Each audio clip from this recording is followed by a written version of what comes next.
السلام علیکم ورحمۃ اللہ وبرکاتہ۔ سورہ فجر کی ابتدائی 4 آیات اور کائنات کی چند اہم نشانیاں۔ سورہ فجر کی ابتدائی 4 آیات میں اللہ تعالیٰ نے کائنات کی چند اہم نشانیوں اور بابرکت اوقات کی قسم کھائی ہے۔ پہلی آیت والفجر میں اللہ تعالیٰ نے فجر کی قسم کھائی ہے۔ مفسرین کے اقوال کے مطابق اس سے مراد صبح صادق کی روشنی، فجر کی نماز یا مطلق دن کا وقت ہے۔ دوسری آیت ولیال عشر میں 10 راتوں کی قسم کھائی گئی ہے۔ مفسرین کے ہاں اس حوالے سے مختلف اقوال پائے جاتے ہیں۔ بعض نے اسے محرم کا ابتدائی عشرہ یا حضرت موسیٰ علیہ السلام کی وہ مخصوص 10 راتیں قرار دیا ہے جن سے ان کے 40 دن مکمل ہوئے تھے، لیکن امام طبری اور جمہور مفسرین کے نزدیک اس سے مراد ذی الحجہ کی ابتدائی 10 راتیں ہیں، کیونکہ احادیث کی رو سے یہ سال کے افضل ترین ایام ہیں۔ تیسری آیت میں والشفع والوتر میں جفت اور طاق کی قسم کھائی گئی ہے۔ اس کے متعدد مفاہیم بیان کی گئی ہیں۔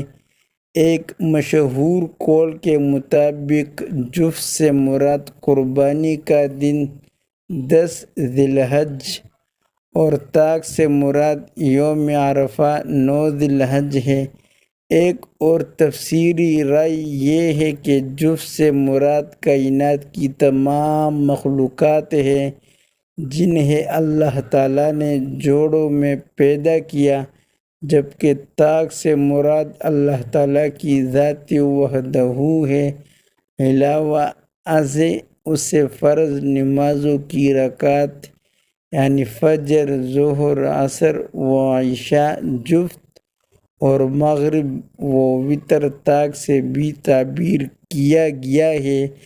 چنانچہ امام طبری کے نزدیک اس آیت میں اللہ تعالیٰ نے عموم کے ساتھ ہر طاق اور جفت چیز کی قسم کھائی ہے۔ چوتھی آیت واللیل اذا یسر میں رات کے چلنے کی قسم کھائی گئی ہے۔ اس سے مراد رات کا وہ وقت ہے جب وہ گزرنے اور رخصت ہونے لگے۔ بعض مفسرین نے اسے خصوصی طور پر حجاج کے لیے مزدلفہ کی رات سے بھی منسوب کیا ہے۔ اب غور کیجئے کہ ابھی جبکہ ذی الحجہ کا چاند ہو چکا ہے، ہم ان چاروں آیات کے جزوی مصداق والے بابرکت لمحات میں یا ان کے آس پاس ہیں کہ اگلی نماز فجر ہے، آج ان 10 میں سے پہلی رات ہے، یا رات اکیلی دیکھے تو بھی طاق ہے اور 10 میں سے دیکھے تو نمبر 1 بھی طاق عدد ہے، جبکہ 10 کا عدد جفت ہے جو کہ ابھی شروع ہو چکا ہے۔ اور چوتھی آیت میں قسم ہے اس رات کی جب وہ چل کھڑی ہو۔ یہ رات چل پڑی ہے، ہم میں سے کسی کی نیکیوں کے ساتھ اور کسی کی برائیوں کے ساتھ۔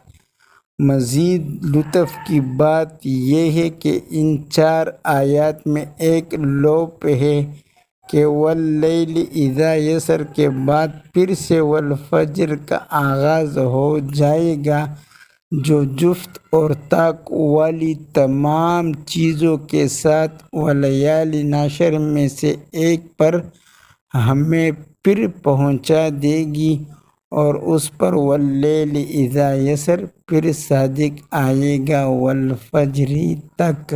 اگر یہ ویڈیو آپ کو پسند آئی تو اسی طرح ہر قسم اسلامی اور اصلاحی ویڈیوز کے لیے ہمارا یوٹیوب چینل کو سبسکرائب کیجیے اور آگے شیئر کیجیے۔ شکریہ، جزاک اللہ خیرا کثیرا و احسن الجزاء۔